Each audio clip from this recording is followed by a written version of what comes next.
Hello students, तो कैसे हैं आप सब। आपका फिर से स्वागत है हमारी क्लासेस में, बाटा केमिस्ट्री क्लासेस में। तो स्टूडेंट्स, अभी तक जो हमने पढ़ा है, अभी तक हमने पढ़ा था डी ब्रोगली इक्वेशन। मींस अगर बात करें तो डी ब्रोगली इक्वेशन के बारे में पढ़ा था। आज हम मुझे टॉपिक पढ़ना है, वो पढ़ना है Heisenberg uncertainty principle.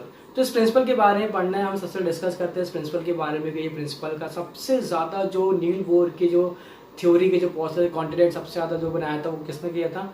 Heisenberg uncertainty principle जो उन्होंने दिया था उस टाइम, जो उन्होंने ऑब्जर्व किया था वो था। और हम डिस्कस करेंगे आज इस प्रिंसिपल के बारे में, और साथ में ये भी डिस्कस करेंगे कैसे इस प्रिंसिपल, इस थ्योरी ने उस थ्योरी को कैसे उसको क्या किया था, उसका लिमिटेशन बन गया था, और इस थ्योरी का आगे समझेंगे आज।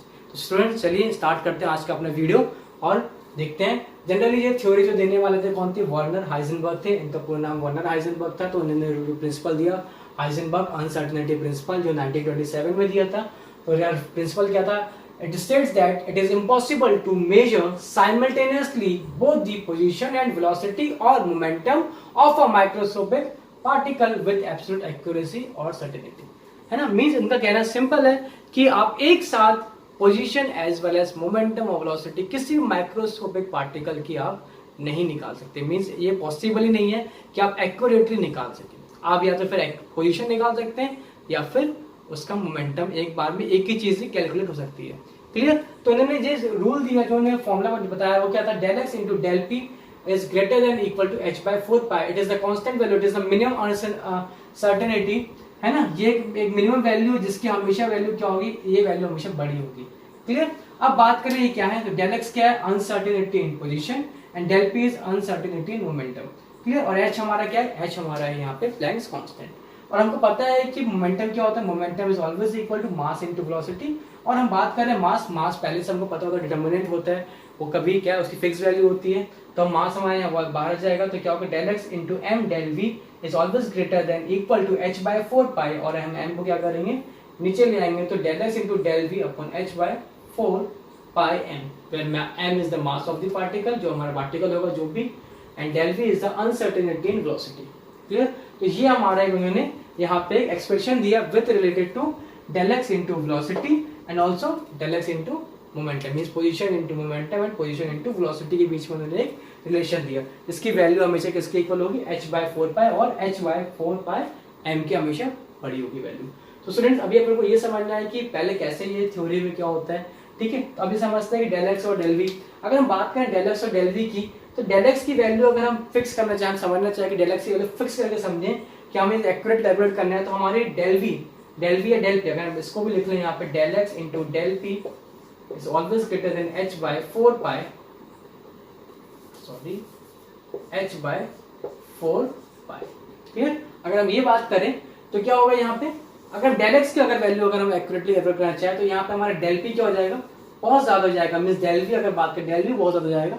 अगर बात करें अगर हम डेल वी या डेल पी की वैल्यू कैलकुलेट करना चाहें या मोमेंटम वेलोसिटी कैलकुलेट करना चाहें, तो यहाँ पे हमारा क्या होगा? डेल एक्स की वैल्यू बहुत हाई जाएगी। मतलब अगर हम एक चीज को अगर वैल्यू अगर हम समझें कि इसकी वैल्यू कैलकुलेट करना है, तो मीन अगर ये 0 हो रही है तो ये बहुत ज्यादा बड़ी हो जाएगी। और अगर इसको अगर बात करें कि इसको कैलकुलेट करना है, तो ये वैल्यू अगर 0 हो रही होगी तो ये वैल्यू काफी ज्यादा बढ़ जाएगी, क्योंकि इनके बीच में रिलेशन होता है, del x is inversely proportional to del p. Clear? तो ये रिलेशन होता है इनके बीच में। अगर हम बात करें वैसे से, तो कांस्टेंट है, इसको अगर हम यहाँ ले जाएं तो यहाँ पे रिलेशन बनता है। क्या रिलेशन बनेगा?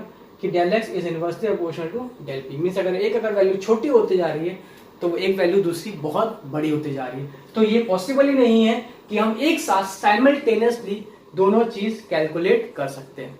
अब ये थ्योरी कैसे, नील बोर की थ्योरी का एक लिमिटेशन बन गया, वो डिस्कस करते हैं। आपको याद होगा कि नील बोर की थ्योरी में जो उन्होंने पोस्टुलेट दिया था, तब वहां पर उन्होंने आर की वैल्यू, है ना, आर की वैल्यू क्या दी थी? R N is equal to 0.0529, है ना, एन स्क्वायर बाय जेड। और उन्होंने वहीं पे एक वेलोसिटी दे दी थी 2.18 into 10 to the power 6 Z by N. Means उनके हिसाब से रेडियस भी वैल्यू फिक्स्ड है पूरा, और वेलोसिटी भी एक इलेक्ट्रॉन की फिक्स्ड है। मीन्स दोनों ही वैल्यू क्या है? फिक्स्ड है यहाँ पे। ये उन्होंने बोल दिया। मीन्स इनके हिसाब से, अगर नील बोर के हिसाब से अगर जाए बात करने, तो आर एन भी जो हमारा रेडियस है, जो हमारी पोजीशन है, वो भी फिक्स है। मीन्स डेल एक्स भी 0 और वेलोसिटी भी वो भी 0। मीन्स उसके उनके हिसाब से ये लॉ वैलिड ही नहीं। पर ऐसा पॉसिबल ही नहीं है कि कोई भी अगर पार्टिकल मूव कर रहा है या कुछ पोजीशन पे, तो क्या होगा? ये वैल्यू फिक्स हो। तो ये सबसे बड़ा एक कॉन्ट्रैक्ट था इनकी थ्योरी का, नील बोर की जो एक लिमिटेशन बन गया था, जो क्या था, हाइजेनबर्ग ने दिया था।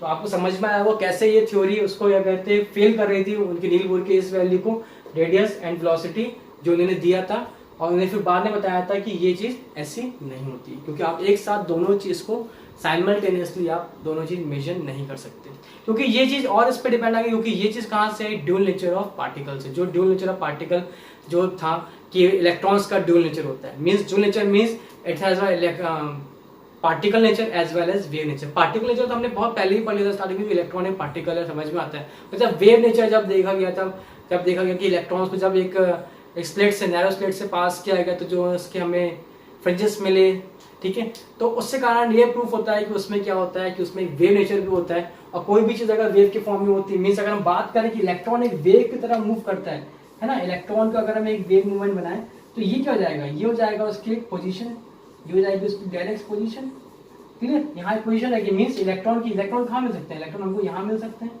ये उनकी क्या होगी, पोजीशन होगी। और इसी जगह बात करें तो ये कोई फिक्स जगह नहीं है ना, ये कोई फिक्स जगह नहीं, यहाँ पे पोजीशन उसकी बदलती रहेगी। हर बार अगर इलेक्ट्रॉन ट्रेवल करेगा तो उसकी पोजीशन हमेशा बदलती रहेगी। वहीं पे अगर बात करें उसकी वेलोसिटी की, तो वेलोसिटी भी अगर बात करें मोमेंटम का, तो जैसे जैसे पोजीशन भी चेंज होगी मोमेंटम भी चेंज होगा। तो यहीं पे अगर बात की जाए कि यही कॉन्ट्रैक्शन कहाँ पे मिला, जब इलेक्ट्रॉन का ये प्रूफ हो गया कि electron is also have a dual character, means electron as well as wave character. तो ये यहाँ पे थ्योरी क्या करी, कॉन्ट्रडिक्ट कर गई, means del x into del p is always greater than h/4 pi। I hope आपको ये समझ में आया होगा। नेक्स्ट हम और समझते हैं अच्छे से सिग्निफिकेंस से, है ना स्टूडेंट्स। तो चलिए आगे बढ़ते हैं। तो चलिए अब हम समझते हैं significance of Heisenberg uncertainty principle के बारे में। तो Heisenberg replace the concept of definite orbit by the concept of probability. Means उन्होंने जो अपने अभी तक डिस्कस किया था इसके पहले कि जो ऑर्बिट्स, जो हमारे इलेक्ट्रॉन जो पर्टिकुलर ऑर्बिट्स में रिवॉल्व करते हैं, तो उन्होंने ये चीज़ वहाँ से अलग करते हैं। उन्होंने बोला कि पर्टिकुलर एक ऑर्बिट पे ना होके एक पर्टिकुलर एरिया होगा, एक रीजन होगा जहाँ पे हमारे इलेक्ट्रॉन की मिलने की प्रोबेबिलिटी होगी, जो कि एक फिक्स नहीं है, क्लियर। तो हमने वेव का बताया था आपको, जस्ट वही। तो अब एक अपन एक और एग्जांपल लेके समझते हैं। अपन दो बॉडी कंसिडर करते हैं। एक अपन कंसिडर करते हैं जिसका वेट है 1 मिलीग्राम मीन्स 10⁻⁻6 kg, और एक हम बात करते हैं सब माइक्रोस्कोपिक पार्टिकल मीन्स इलेक्ट्रॉन की बात करते हैं, जिसका मास अपन को पता है 9.11 × 10⁻31 kg। तो हम दोनों ही का कैलकुलेट करते हैं। तो बात करते हैं del x × del v, formula पता है h/4 pi m, दोनों जगह हमने लगा दिए। और यहाँ पर अगर हम del x × del v की वैल्यू निकालते हैं, सारे प्लैंक्स कांस्टेंट की वैल्यू पुट करके, h 3.14 पाई की वैल्यू पुट करके, एंड जो मास हमारा 10⁻⁻ जो हमने कंसिडर किया है -6 kg हम पुट करते हैं। तो del x × del v की जो वैल्यू आती है वो कितनी आती है, 10⁻⁻28 मीटर स्क्वायर सेकेंड इनवर्स। और वहीं अगर बात करें हम यहाँ पे अगर ये वैल्यू आ रही है, तो यहाँ पे सारी वैल्यू पुट करने के बाद del x × del v की वैल्यू आ रही है 10⁻⁻4 मीटर स्क्वायर सेकेंड इनवर्स। तो यहाँ पे अगर दोनों वैल्यू कंपेयर करते हैं तो देखिए ये वैल्यू बहुत छोटी है, जो ये पर्टिकुलर एक ऐसे बॉडी का इसका वेट कितना दिया अपन ने, मास दिया 1 मिलीग्राम। पर वहीं पर अगर हम बात करें सब माइक्रोस्कोपिक पार्टिकल मीन्स इलेक्ट्रॉन की बात करें, तो ये वैल्यू काफ़ी बड़ी है एज कम्पेयर टू इस वैल्यू से। तो हम इसको नेग्लेक्ट नहीं कर सकते हैं, क्योंकि ये वैल्यू काफ़ी बड़ी होती है। और अगर बात करें कि अगर हम बात इधर पे और ही समझ लें कि हम मान लेते हैं हमने पोजीशन फिक्स कर दी, हमने पोजीशन फिक्स पोजीशन ले लेते हैं। इफ अनसर्टेनिटी, अपन यहाँ पे आ जाते हैं, if uncertainty position of electron is 10⁻⁸ metre. हमने एक मान लिया कि रीजन है 10⁻⁸ मीटर का, जहाँ पे इलेक्ट्रॉन की अनसर्टेनिटी कितनी होगी, वहाँ पे 10⁻⁸ मीटर होगी, हमने एक रीजन मान लिया। तो वहाँ पे वेलोसिटी क्या होगी, वेलोसिटी जो आएगी हम इसी वैल्यू पुट कर देते हैं जो हमारा 10⁻⁴ आया है, मतलब वेलोसिटी निकालने के del v निकालने के लिए हम इसको इससे डिवाइड कर देंगे। मीन्स 10⁻⁸ से डिवाइड करते हैं तो it become 10⁻⁴ metre second inverse. Means जो वेलोसिटी होगी वो कितनी होगी, almost 10,000 means 10⁻⁴ metre second inverse के बराबर होगी, क्लियर। तो ये वैल्यू को आप निगलेक्ट नहीं कर सकते हैं, और इस वैल्यू को हम निगलेक्ट कर सकते हैं क्योंकि ये वैल्यू बहुत छोटी है और ये वैल्यू छोटी नहीं है। तो उन्होंने ये साफ बता दिया कि एक माइक्रोस्कोपिक पार्टिकल के लिए हम इस चीज़ को हम निगलेक्ट नहीं कर सकते हैं, इस रिलेशन को, ओके। और वहीं पर एक थ्योरी से एक और चीज़ कॉन्सेप्ट वहाँ से क्लियर होता है कि इलेक्ट्रॉन कभी न्यूक्लियस में नहीं होता। ये भी उन्होंने वहाँ पे प्रूफ किया।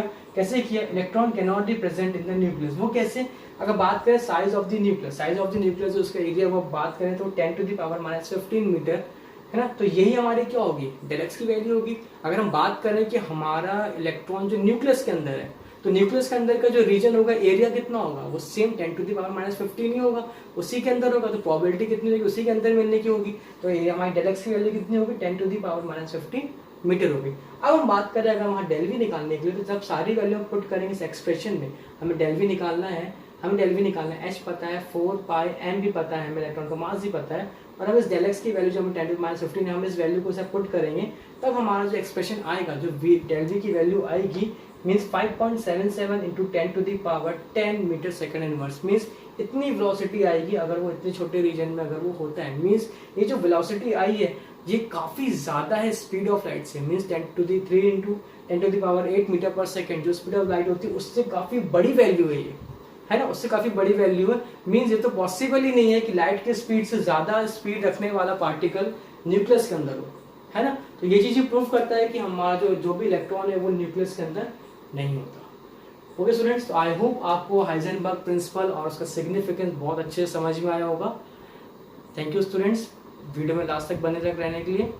आई होप आपको समझ में आया होगा। ओके, थैंक यू स्टूडेंट्स, घर पर रहें, सेफ रहें और बहुत बहुत धन्यवाद। Thank you.